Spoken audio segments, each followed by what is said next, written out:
You may not believe it, but most people will watch this clip and miss the most important move. There's one sentence actually, and let me bag it up. There's one word in this video that changes the entire defense. And I'm not going to tell you what it is, but here's the surprising part. The move happened before he even got to Epstein's name. We're gonna slow this down, frame by frame, word by word, because this is what the symbolism training is about. You're gonna stop reacting, you're gonna start reading the signs. I wanna welcome you to Truth versus Authority. I'm Roderick Martin, I am the Symbolizer. And what we do here, we're going to decode what I call authority architecture that you see every day.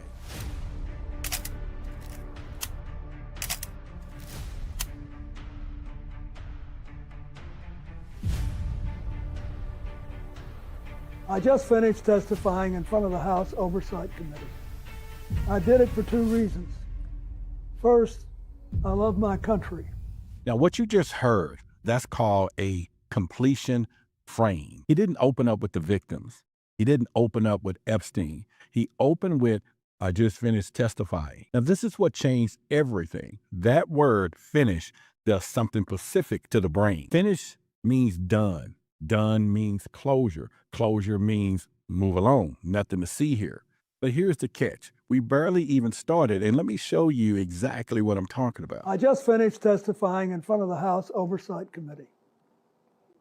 I did it for two reasons. First, I love my country, including our Constitution. And America was built on the idea that no person is above the law. Even presidents, especially presidents. Notice he just said, I just finished testifying. Not, I was called to testify. Not, I had to answer any questions.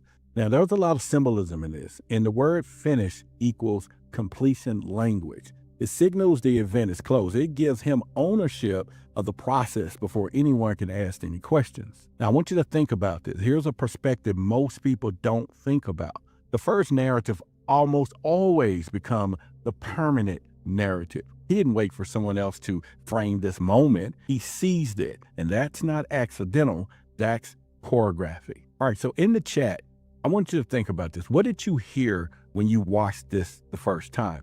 I want you to drop it in below. Now, here's where things get tricky. Two reasons. So whenever a leader in pressure gives you number before explanation, stop, because that structure is intentional. And America was built on the idea that no person is above the law, even presidents, especially presidents.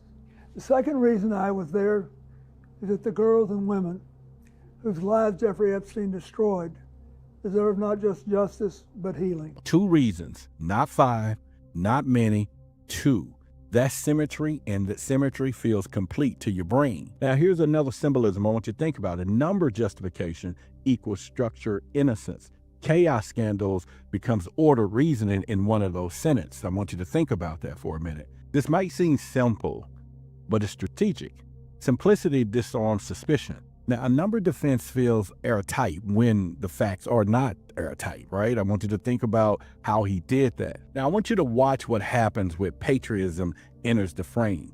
This is where symbolism replaces specificity. I love my country, including our Constitution. He didn't say, I'm innocent. He said, I love my country. He said, including our Constitution. And there's some symbolism in this. Sacred national symbols, country, constitution, law. He's borrowing from authority institutions that's bigger than himself. So I start thinking about this. Here's one thing that no one tells you. This is reputation armor. He puts on a flag before addressing the allegations. And once you wrap yourself in sacred language, you become harder to question without the questioner looking unpatriotic.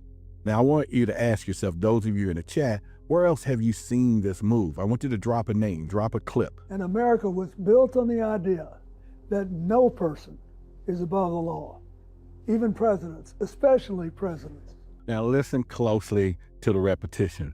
There's a double signal buried here, and you should check this out. No person, even presidents, especially presidents. Now, think of the symbolism in this. Repetition is cognitive anchoring. Each repetition deepens the imprint. If that doesn't surprise you, this will. He's actually elevating himself through moral absolutism. By insisting that no one is above the law, he's positioned himself as the defender of the law. He stops being a suspect and starts being a guardian. Now, moral absolutes often mask strategic positioning, that's for sure. And that we should all live under the same set of rules. This sounds equal, but let's interrogate this a little bit. We should all live. Notice that word, we, not I, not they, but we.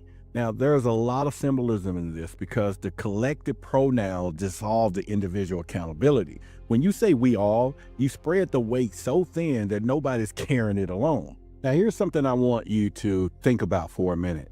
Universal language is often one of the most effective tools for deflecting personal scrutiny. When you think about this, fairness rhetoric stabilizes institutions under stress.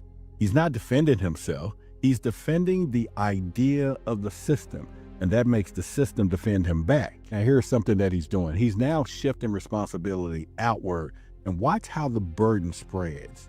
This kind of democracy requires every person to play their part. And I hope that by being there today, we can bring ourselves just a little further away from the brink. Every person, including you, including me.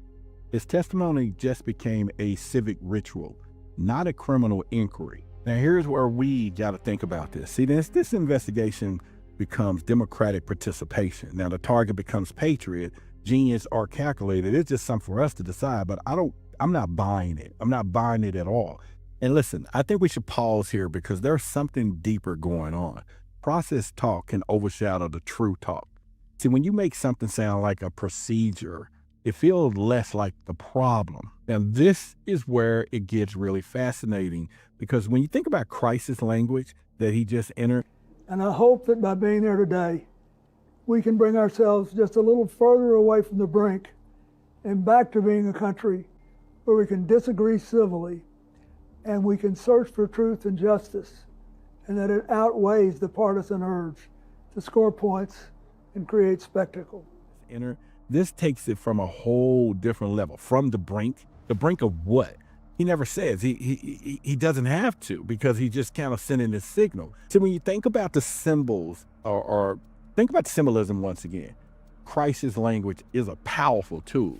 So when you invoke national danger, you trigger the threat detection. See, audience in threat mode becomes more receptive to whatever sounds like safety. And when you start peeling back the layers here, this never fails. See, the leaders often position themselves as stabilizers. And here he goes. The brink makes him the solution. Now, fear always heightens receptivity, right? Tension creates space for the moral authority. They've been doing this since bedrock of time. Here is the emotional pivot. This is moral alignment in real time. The second reason I was there is that the girls and women whose lives Jeffrey Epstein destroyed deserve not just justice, but healing. They've been waiting too long for both. Man, this dude just went from national crisis to victims. That's a full emotional gear shift. And when you think about this, once again, this is all strategically planned because we have to look at how all of this is playing out. And when you start really looking at what he's doing, let me break it down. He's aligning with the victims. He stopped being adversarial.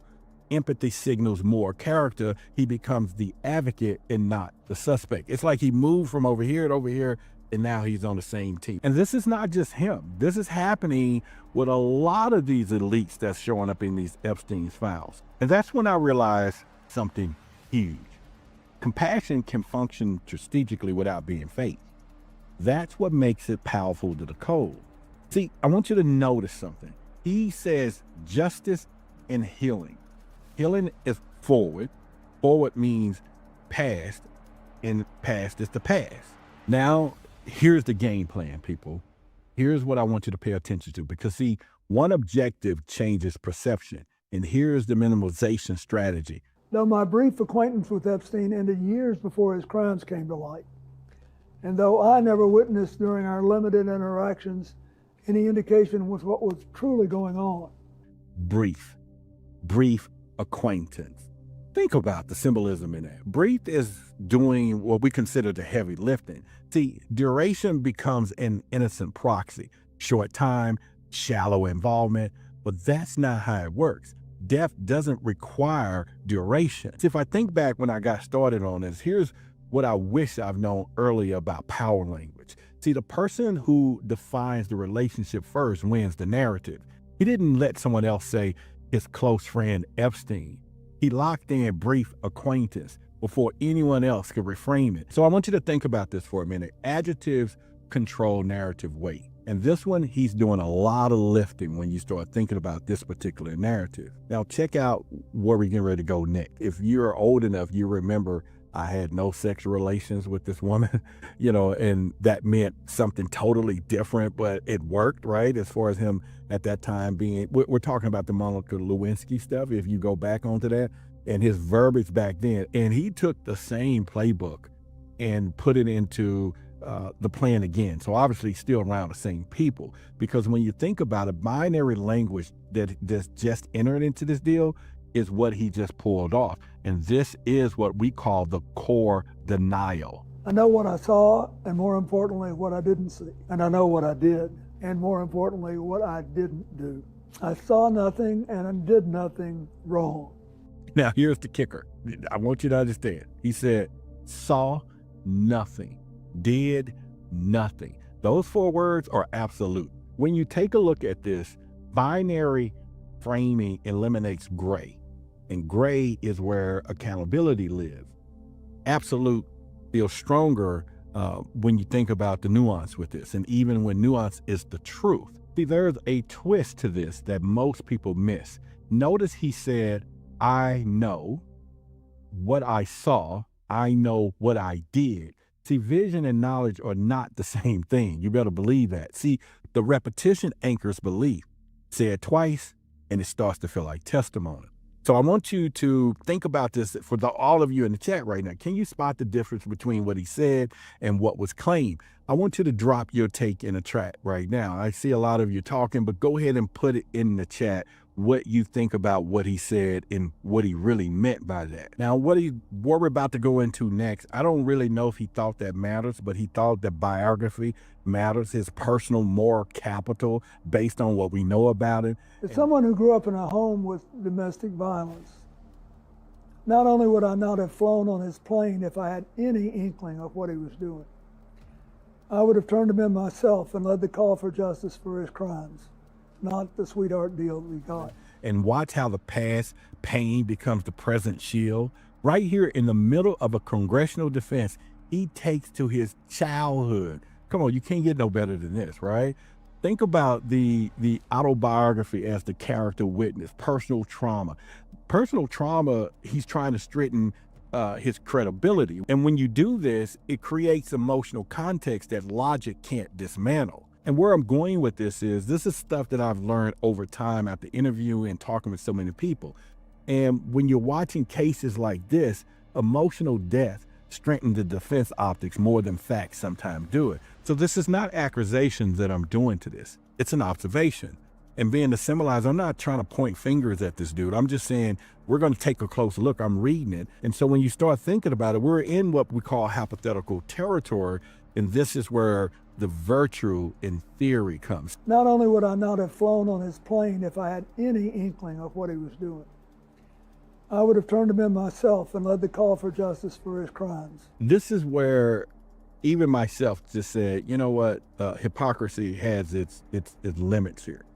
Think about where this guy just went with this virtual statement. I would have turned him in. Would have. Past conditions, unverifiable, unprovable, and perfectly placed. He said, I would have turned him in. Now, when you start thinking about hypotheticals and stuff that can't be proven, he's casting himself as a hero of the story that never happened. So imagine how this virtue strengthened his image, or how people now who his followers going, oh, he would have been the president of presidents, because all he did there, if you start thinking about it, he's casting himself as the hero of the story that never happened. And so you got to really think about it, because when you look at what's going on in administrations today, he's trying to say, this is, he would have did something different. He's not proving innocence. He's just painting an alternate version of himself that looks innocent, because he knows right now the current president is not doing anything about it. So casting himself as a hero definitely reframes the entire narrative. And he can say, I would have, turned him in myself. In other words, he's the hero, right? And so we can't fall for that one, right? And so when you think about the responsibility, and now the blame have shifted outwards, right? We're only here today because Epstein hid it from everyone so well for so long. And by the time it came to light with his 2008 guilty plea, I had long stopped associating with it. And then here's where it gets even deeper. He hid it from everyone, not people, everyone, universally deceived. Now, people, if I sat on the board of Microsoft or any company that Bill Clinton has sat on, Elon Musk, Bill Gates, all of these people that are saying they were stupid and they were misled by Epstein. Now, I don't know what they think, that we have not figured out that these people are billionaires and that they're supposed to have some level of intelligence or people around them that's going to guide them to make proper decisions. But it really is funny when you start seeing, and you can go look at all of the elite testimonials right now. They had no clue. He deceived them. I saw nothing, or he hid it from everyone. Nothing about the network. And what we should be doing is grouping all of them into the stupid box, that they all fall into the stupid bucket together, because other than that, Epstein was able to deceive all of the smartest people in tech, smartest people who create AI companies, smartest people that are owning stuff that fly around, people that own billions of dollars, thousands of people that are working for them. This dude was making them all look stupid. And they all said, hey, stupid, we're going to get on the stupid bus. And that's supposed to make us feel, as the people watching it, oh, we're equal. A stupid billionaire. Let's just go with that term today. We got stupid billionaires, and we're just going to use that for the next month. Stupid billionaires, all right? And see how that float when you start saying that. So whenever you see that out there, I want y'all to send a clip. Anytime you start seeing a billionaire saying he was stupid, he didn't know, Epstein hid it from him, a billionaire, okay? We're talking with more degrees, some of them than a thermometer, all right? And they're saying that this dude ran circles around him, that he didn't know what's going on. So, and we want to find it, because I want to make some type of collage. Stupid, starting with Bill Gates, stupid, Clinton, I didn't see nothing, know nothing. It's just like, really? It's like they didn't know nothing. And you would think that they will have friends that are smart. And they'll be like, hey, dude, Epstein is doing all this stuff and you should know about it before you go to his private island. Nobody knows that. Now, Clinton was the president of the United States that gets a debriefing. You hear me, right? And he still gets briefing files. And you're talking about the CIA. All of these, now we do know some of them probably was in on it, but the CIA and all of these people, nobody told him what was going on. This is perfect, people. This is like Epstein is a one-man show, and he ran circles around some of the most sophisticated people in the world. Now, I want you to understand the symbolism of this. This is the lone monster myth. It removes systemic complicity. If Epstein fooled everyone, then there's no network, just one extraordinary predator. That's the way they're trying to frame it. Here's the real reason all of this matters. Systems that protect insiders rarely produce universal ignorance like they're doing right now. When you think about the single villain narrative, simplification protects multiple people at once. This is why you can blame it on Epstein. This is a strategic move that they all are doing. Blame it on one person, and then they all blaming it on one person, and it keeps everybody out the mix. You got to believe that they all talked to each other behind the scenes. They all crafted their stories. They all knew this was coming, and they knew exactly how they were going to play it. Now we can say that Epstein wasn't just a predator. He got to be the smartest man on the freaking planet. Now comes the timeline defense.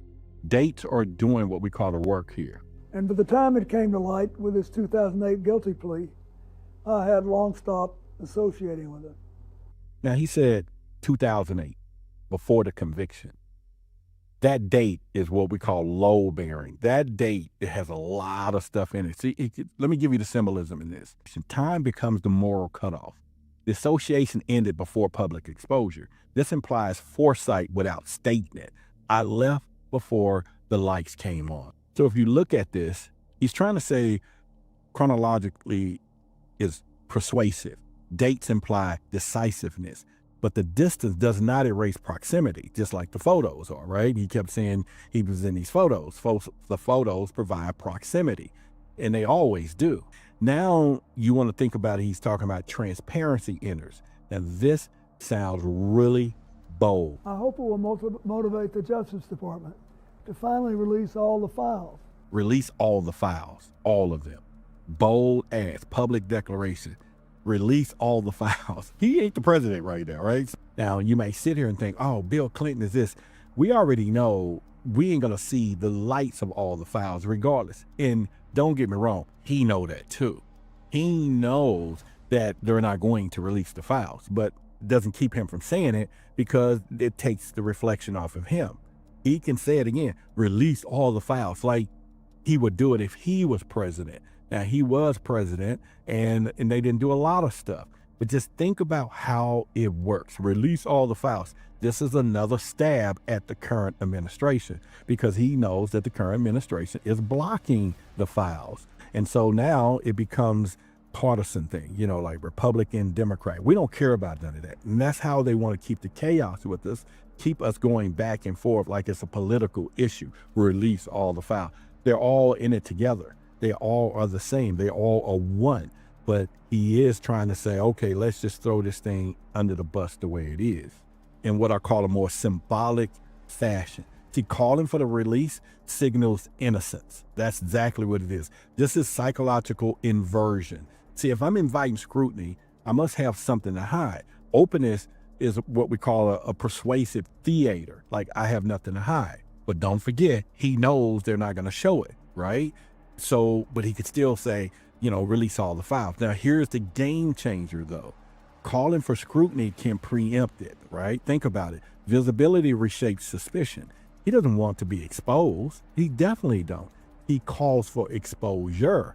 Now, that's a confident signal that moves the crowd. So don't get it twisted when you hear, you know, show the files. Now, here's where partisanship enters the room. This is redirection. Republicans made Hillary testify yesterday, and she had nothing to do with Jeffrey Epstein. Nothing. This is good. Trump does this, they all do it. Wait, he goes, we're talking about Epstein. Now we're talking about Hillary Clinton. Think about that for a minute. He went from the whole Epstein to Hillary Clinton. And when you think about this, this is not an accident. That's a narrative redirect. Because let me give you a little more viewpoint here. Partisan framing transforms oversight into political attack. See, it creates a sympathy shield. It moves the focus from Epstein to fairness. Now people who are Hillary supporters are going to start, oh, they're attacking his wife and Hillary. Come on, this people, all of this stuff is perfect framing. Let me point this out for you in a different fashion. Redirecting focus changes energy. And right when the Epstein discussion was getting heavy, the energy just shifted to a fairness argument.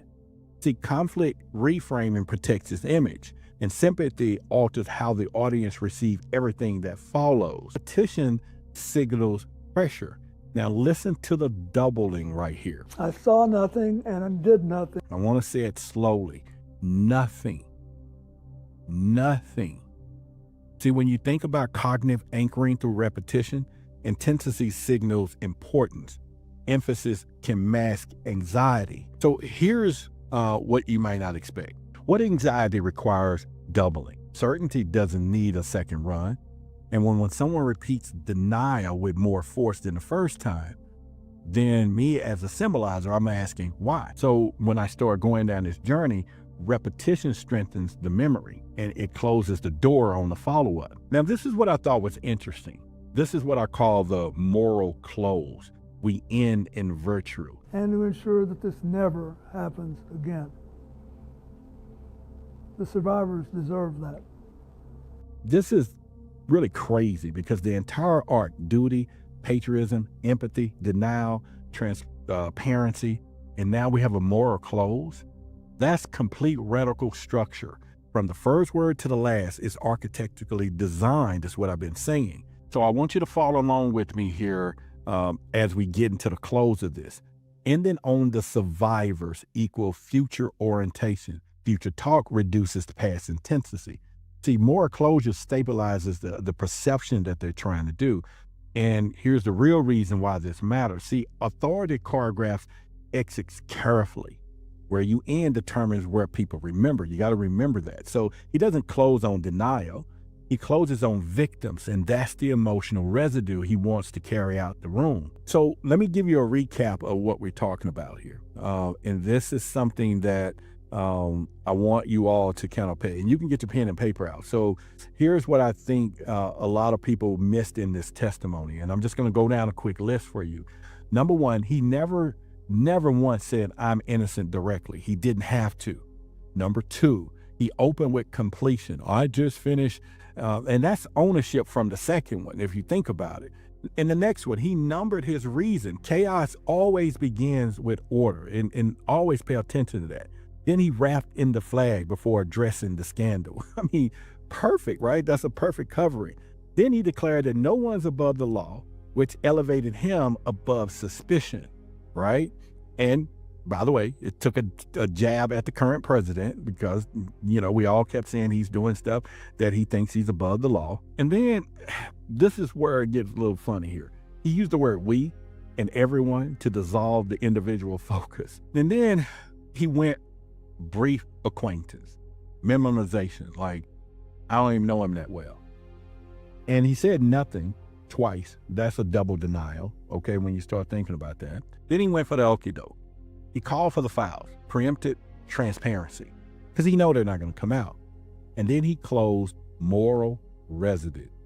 Everything there was not random, that's structure, that's a system. So what I think I've done today, and you can put this in the chat, is important for you to know.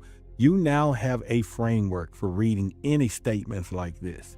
And I want to go down real quickly. Completion framing, number structure, sacred symbols, binary denial, collective language, timeline defense, hypothetical virtual, moral close. All of this I have in my Symbolizer toolkit, by the way, that you can go and check it out if you want to learn these things. But I just want you to know that all of this stuff is pretty much choreographed the same way. And again, if you want to learn how to spot these moves yourself, and you want to learn this in any speech, any press conference, any viral clip, I am building what I call a Symbolizer breakdown library that I'm going to be putting together. And it's not politics, it's not conspiracy, it's perception training. And this is thing, I think everybody should have this type of training. And I just want you to know that. So if you are interested in that, drop Symbolizer in the comments of this. And then I'll get back with you when you do that, because I am the Symbolizer here. I want to share with you quick things that are happening here in Dallas with my friend YAYA that's going to be getting here coming up in the next week or so. You definitely want to be here if you're in the Dallas area. And here's the deal. You can watch this online, the uncensored version. We're going to be live streaming it. Go to our website, innertruth.com. Here's a word from YAYA. Check this out. Dallas, Texas, stand up. If you are in or around the Dallas area, YAYA will be touching down March 14th, 2026. So if you enjoy conspiracy theory, aka real topic, conversations about otherworldly beings, the deepest of cosmic information, you do not want to miss it. A lot of times when we giving y'all information on these apps, It's real filtered. See, this time we gonna be in our own controlled environment. I will be amongst the Roderick Martin. If you know anything about Roderick, then you should know that he is the UFO expert. So he know all about them otherworldly beings. Y'all know I'm not gonna hold back. Now, if you not in or around Dallas, do not worry because we also have online options. There really ain't no excuse. Shout out to everybody that already purchased tickets. Y'all know we gonna have a great time. And of course, I can't wait to lay eyes on all of y'all. Do not delay. Go on and get them tickets today. I'm gonna put the link right here below on the screen, but you can also head to the link in my bio, uaura.tech, click on the events tab, and it'll take you to Roderick's site for the ticket. As always, peace, love, and light, and gratitude for watching. And it just doesn't stop there. Billy Carson, you already know who that is. If you didn't, go check him out, Forbidden Knowledge. He's going to be here in April. So we're going to really, in the next 2 months, have some deep, uncensored conversation. Each one of those will be live streamed. And so definitely you want to get the knowledge, you want to get the breakdown of everything. So I want you to go to our website, entertruth.com, and you'll be able to really connect yourself to what we call some uncensored conversations, and you won't be disappointed from there. And once again, I love each and every one of you and can't wait to see you on our next live. UFOs. UAPs. Unidentified anomalous phenomena. Unidentified aerial phenomenon. Who are they? Where are they from? And what is their intent? All questions that immediately come to mind with the mention of UFOs. A Pentagon report is detailing a dramatic increase in UFO sightings, more than 350 since 2021. Many of them are explained as being drones, birds, or weather events, but about half of them remain unexplained. There's a whole fleet of them. Look on the SA. My gosh. They're all going against the wind. The wind's 120 knots from the west. Look at that thing, dude. This video taken by the Navy showing what he describes as pyramid-shaped UFOs flying over the USS Russell off the San Diego coast in July of 2019. The Pentagon has since confirmed that the video is authentic. Headline edition, July 8, 1947. The Army Air Forces has announced that a flying disc has been found and is now in the possession of the Army. Army officers say the missile, found sometime last week, has been inspected at Roswell, New Mexico, and sent to Wright Field, Ohio, for further inspection. Late this afternoon, a bulletin from New Mexico suggested that the widely publicized mystery of the flying saucers may soon be solved. Army Air Force officers reported that one of the strange discs had been found and inspected sometime last week. Our correspondents in Los Angeles and Chicago have been in contact with Army officials endeavoring to obtain all possible late information. Joe Wilson reports to us now from Chicago. The Army may be getting to the bottom of all this talk about the so-called flying saucers. As a matter of fact, the 509th Atomic Bomb Group headquarters at Roswell, New Mexico, reports that it has received one of the discs which landed on a ranch outside Roswell. The disc landed at a ranch at Corona, New Mexico, and the rancher turned it over to the Air Force. Rancher W.W. Brazil is the man who discovered the saucer. There's footage and records of objects in the skies that we don't know exactly what they are. More people are coming forward with their own sightings. Videos recorded by U.S. Navy personnel have added a new layer of evidence to the current national debate about UFOs. Right at that moment, I saw what looked like 5 lights flying in formation in kind of an inverted check mark.